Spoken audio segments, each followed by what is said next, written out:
my friends. I can't tell you how tickled I was with the response to the previous video I did on embellishing a pour. So I thought I'd try another one with you. I have so many pours I could embellish. If I never poured again, I could embellish the rest of my life and never finish. So, you know how they pile up around the house. It's nice to take a break now and then and do something a little different. So I've already started it, but I took a picture of it before I began to show you what I started with. This is an 18-inch wooden round from Home Depot. I think it's a tabletop.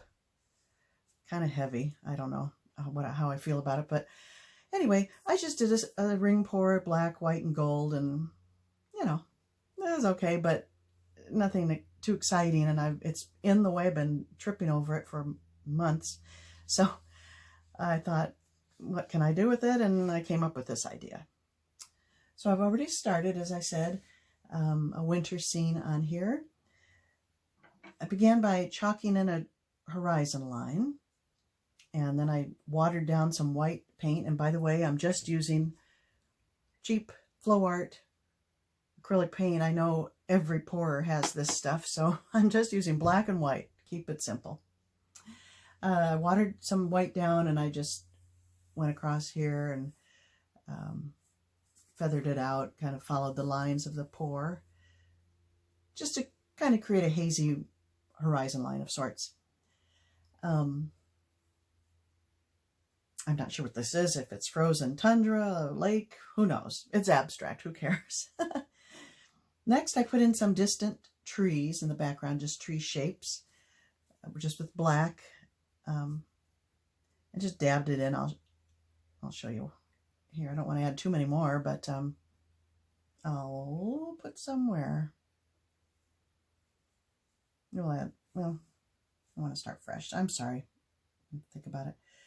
Just kind of dabbing in pointy shapes. The further they are, of course, the smaller they get. So I'm just really going to have this be distant there. Pointy, pointy, pointy, different heights. Really, that's it. The smaller they get, the more distant this whole area looks. That's the hope, anyway. All right, then I wanted more than that, so I wanted to bring the viewer forward by adding something in the foreground. So I thought, well, I'll try some birch trees. So I've done a couple of them, and I'm going to do one more over on this side, and that's what I'm going to show you. Now, I'm using a palette knife. It's a little tricky. I'm not really that great with a palette knife, but I love the look you get, so I'm practicing. So you could probably do it with a brush, but with a palette knife you get automatic texture, and that's exciting to me.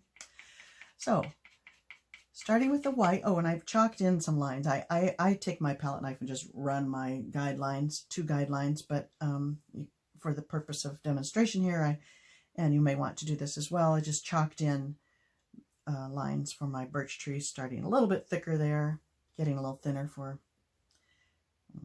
realism. So I've loaded up one side of my palette knife, or 2. I made a mess. That's what I did. Oh my gosh. Let me wipe that all off. I don't even know what side I'm supposed to be loading up. I'm left-handed, as you notice, so for me it makes sense to load up the right side. And that's what I did. Maybe I'm doing it opposite. I don't know. So just setting it down on my little guideline there, and just kind of lightly dragging it across. Now, if I can draw your attention over here, this one I completely painted that whole thing. This one I left a little bit of the background showing through, and depending on your pour, I think that can be quite effective. So I may try that again over here just to keep it really simple. And see how that goes. Try your best to stay in your guidelines. Load up frequently. But you can always come back with a when it's dry and touch up your edges, make them straighter if necessary. But that's the beauty of a palette knife too. I mean, you couldn't have this nice straight edge with easily with a paintbrush.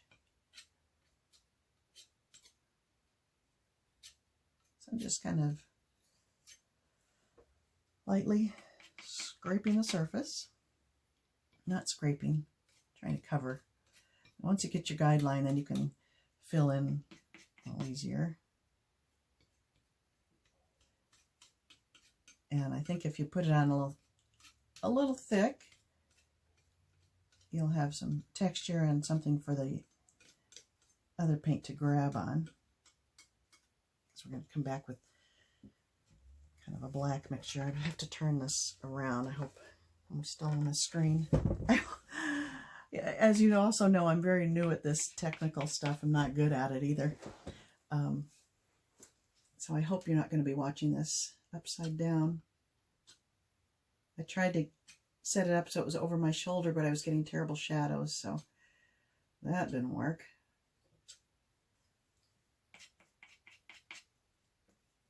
See, not much paint on there.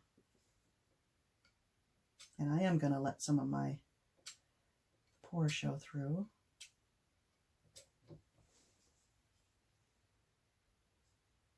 Okay, I gotta turn it back to face me.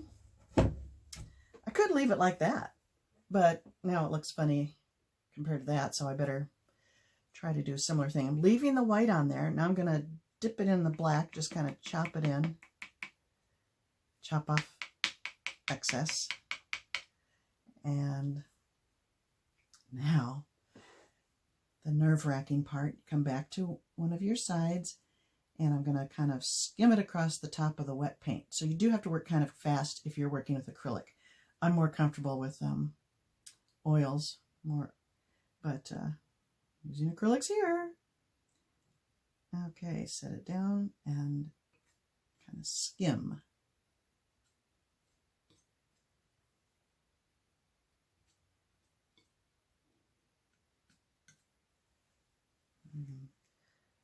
Reload, just tap, tap, tap. You don't want a lot of black. You can always come back and add more, and I probably will. It's tricky. I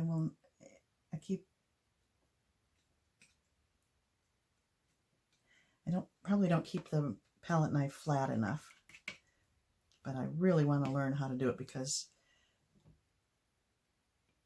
you can get some great effects, and then you don't have to clean paintbrushes. And in oil, that's a big plus.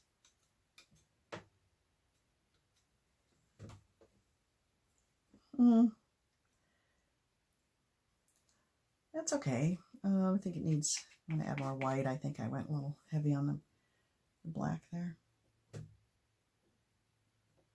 Oop, now I'm getting gray, but that's okay.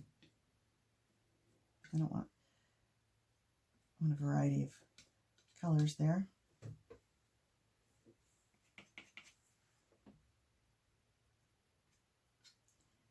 Well, folks, I don't know.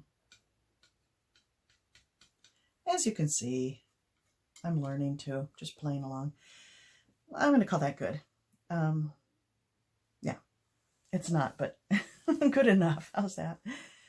Now, to add a little interest to that trunk there, I'm going to add some little skinny twigs coming off there. So I'm going to load up the brush in black, long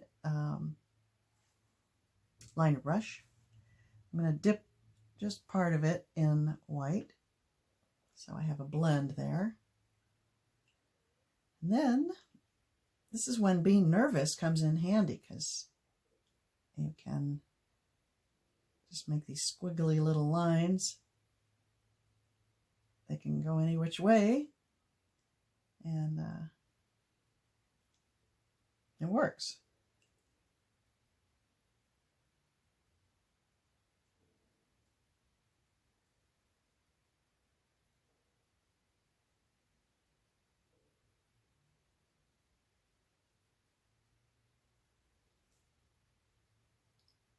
This could be endless. You don't need to watch me do this, but you get the idea.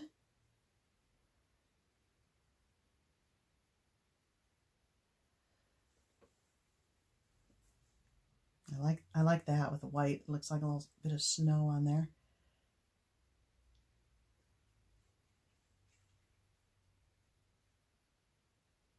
Okay, I'm going to stop there with that. I might come back to it, of course, but you don't need to see all that. You get the idea. Now, I need something that's not complete at this point, so maybe I kind of want this to be the focal point of the painting. You can't really tell here, but this is gold and it's got a nice shimmer to it. So I have some paint here, some white paint left over, and I'm just going to pour something there and hope I don't regret it. And maybe that'll be a moon. Let's see.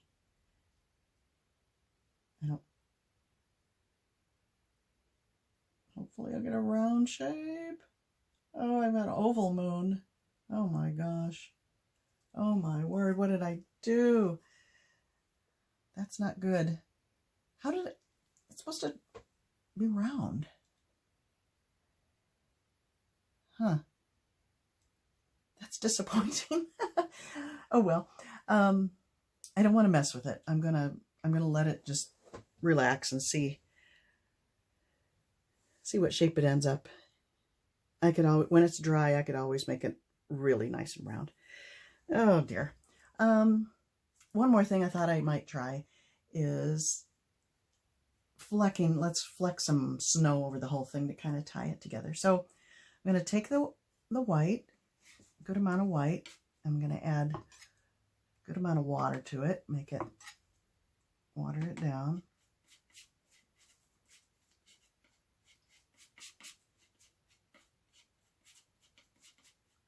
How's my moon doing? My moon. Oh.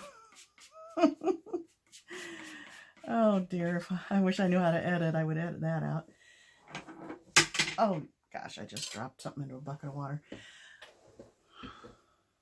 Okay, fan brush. This is a very handy little brush to have as well. I'm dipping it, putting it in this watered down white. And I'm just going to snap it on here. I'm hoping to get some white up there, especially. Okay, here we go. Don't do this. Do this.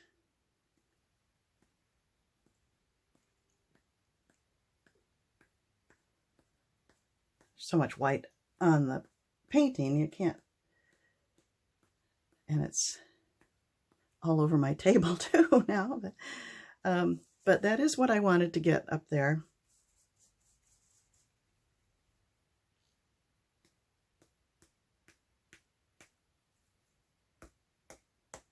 Whack. Don't have enough paint on there. Oh my gosh, I got a lot there. That's okay. I guess you could be a little more strategic about where you want it.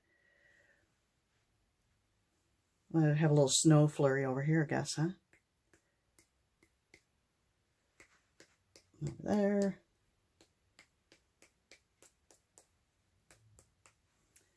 Okay.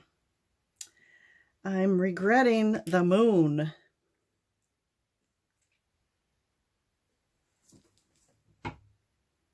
I may turn the camera off and wipe that all off and just paint a nice smaller circle. Maybe not smaller, but a circle at any rate would be good. So, okay, folks. I hope you enjoyed that. It was pretty quick. Thanks for your patience with me and my technical difficulties. And do come back for more if you're so inclined. Happy New Year to everyone. Bye-bye.